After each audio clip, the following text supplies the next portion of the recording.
In this video, I am going to show you how to fix the "your password cannot be reset at this time" issue on Garena. First, ensure that you are using the correct email address associated with your Garena account when attempting to reset your password.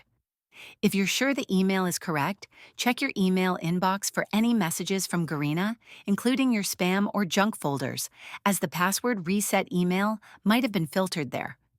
If you still haven't received the email, try waiting a bit longer, as it can sometimes take a few minutes to arrive.